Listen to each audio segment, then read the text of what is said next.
আমাদের 5 স্টার হোটেলের রুমগুলো কেমন ছিল? ফ্ল্যাশব্যাক। আসসালামু আলাইকুম এভরিওয়ান। আশা করি সবাই ভালো আছেন। আলহামদুলিল্লাহ আমরাও ভালো আছি। রুম ট্যুরের ছোট্ট একটা ভিডিও নিয়ে চলে আসলাম। আর আমাদের রুমটা কেমন হয়েছে অবশ্যই কমেন্ট করে জানাবেন। তো এই তো আমরা কিন্তু ফার্স্ট টাইম সিলেটে আসার পরে হচ্ছে 5 স্টার হোটেলে উঠেছি। কারণ সচরাচর আমাদের সিলেটে আসলে 5 স্টার হোটেলে ওঠা হয় না। কিন্তু ফার্স্ট টাইম উঠেছি। তো এদিকে হচ্ছে আমাদের ২ টা বেড, এসি, টিভি, তারপর হচ্ছে একটা কফি কর্নার ছিল, তারপর হচ্ছে একটা মিরর ছিল, একটা আলমারির মতো ছিল। তো এখানে ছিল আমাদের কিছু জিনিস দেওয়া হয়েছে, যেমন হচ্ছে লোশন, শ্যাম্পু, শাওয়ার জেল, তারপর হচ্ছে সোপ ছিল। সবই হচ্ছে মিনি সবকিছুই ছিল। এত কিউট লেগেছে আমার কাছে। আর আমার কাছে সবচেয়ে বেশি ভালো লেগেছে আমাদের ওয়াশরুমটা। আমার ওয়াশরুমটা অনেক বেশি পছন্দ হয়েছে, রুম থেকেও বেশি।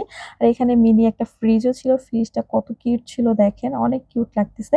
তো আমি আবার খুলে একটু দেখতেছিলাম যে ফ্রিজের মধ্যে কিছু আছে কিনা, বাট কিছুই ছিল না। পরবর্তীতে আমার ভাইয়া ঠিকই এনে রাখছে। তো যাই হোক, এখানে হচ্ছে টাওয়াল র‍্যাপ ছিল, যেগুলো পরে আমার ভাইয়া কিছুক্ষণ দুষ্টামি করেছে।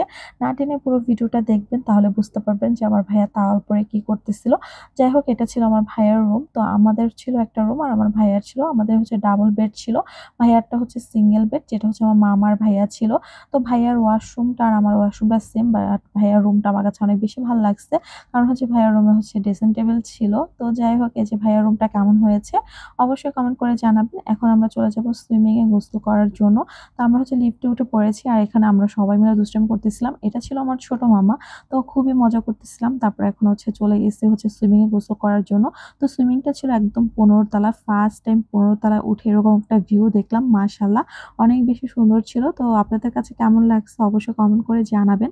তো আমরা হচ্ছে এখন সুইমিং এ নেমে পড়ছি। মানে আমি নামিনি, বাট আজান, আলিফা, ভাইয়া সবাই নামছে। তো একটু পর হচ্ছে আমিও নেমে পড়েছিলাম। তারপর হচ্ছে কিছুক্ষণ ভিডিও, তারপর হচ্ছে ছবি তুলে, তারপরে কিছুক্ষণ গোসল করে তারপর হচ্ছে আমাদের উঠে যেতে হইছে। কারণ হচ্ছে আজানের জন্য আজান পানি থেকে উঠতেই চায় না। আর এখানে চারপাশের ভিউ গুলো আমার কাছে অনেক বেশি ভালো লেগেছে। এখন আমরা নিচে চলে যাব। আর এই যে আমার ভাইয়ের পোজ দেখেন। সে হচ্ছে টাওয়াল র‍্যাপ পরে কি দুষ্টামি করতেছিল। তো আজকের মতো ভিডিওটা ছিল এ পর্যন্তই। ভালো লাগলে লাইক দিয়ে পাশে থাকবেন। দেখা হবে নেক্সট কোনো ভিডিওতে। আল্লাহ হাফেজ।